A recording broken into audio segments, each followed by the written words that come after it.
Hello, bachcho. Let's see out the questions. Question says a 10 microfarad capacitor is fully charged to a potential difference of 50 volt. After removing the source voltage, it is connected to an uncharged capacitor in parallel. Now the potential difference across them becomes 20 volt. The capacitance of the second capacitor is. So यहाँ पर क्या किया गया है कि capacitor है, उसको हम मान लेते हैं कि भाई इनिशियल कैपेसिटर है C1, जो कि हमें दे रखा है 10 माइक्रोफैराड की इक्वल है। इसको चार्ज किया जाता है with initial voltage of 50 volt से। डिस्कनेक्ट करके एक अनदर कैपेसिटर C2 से कनेक्ट किया जाता है, जो कि हमें यहाँ पर फाइंड करना है। जबकि उस टाइम पर जो पोटेंशियल डिफरेंस है वो हमें दे रखा है V is equals to 0 E। So हमें सिंपली यहाँ पर सेकंड कैपेसिटेंस निकालनी है। चलिए स्टार्ट करते हैं हम सॉल्यूशन से, but before of it let's talk about the key concept which we are going to use here for this question. तो सिंस वी रिमेंबर दैट जो कैपेसिटेंस है उनको पैरेलली जोड़ा जा रहा है, कनेक्शन में कैपेसिटेंस का मान क्या हो जाएगा C1 प्लस C2 के इक्वल। ये एक फॉर्मूला हम यहाँ पर यूज करेंगे। और सेकंड फॉर्मूला होता है charge is equals to capacitance times of potential.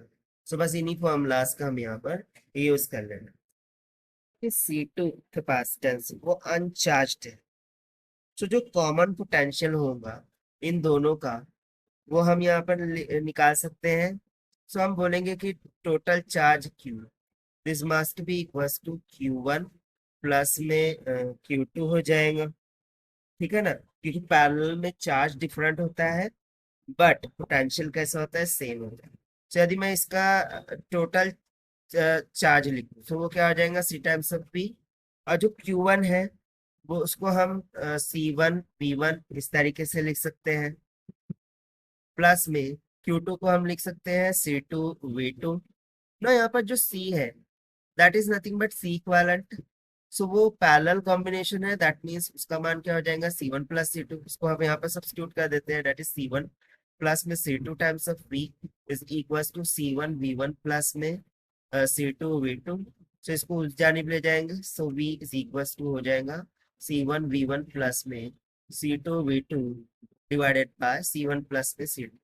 सो देखिए ये होता है common potential across the two parallel combination of capacitor. यहाँ पर हमने फॉर्मूला भी डिराइव कर लिया। अब सिंपली वैल्यू सब्स्टिट्यूट करेंगे।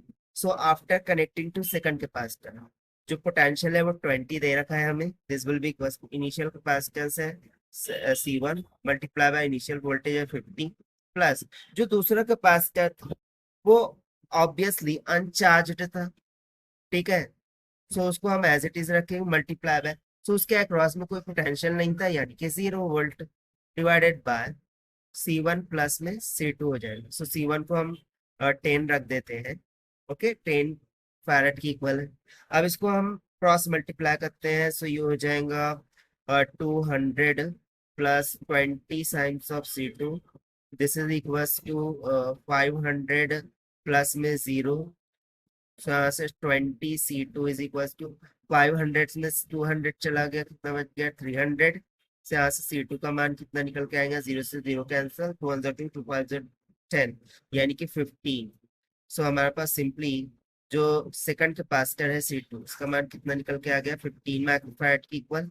और यही हो जाएगा हमारा required answer for this question, जो कि हमने फाइंड आउट किया है by using the formula of parallel combination of capacitor and charge across the capacitor. Now, as per given option, option A is correct. So this is the required solution. I hope you understood well. Best of luck. Thank you.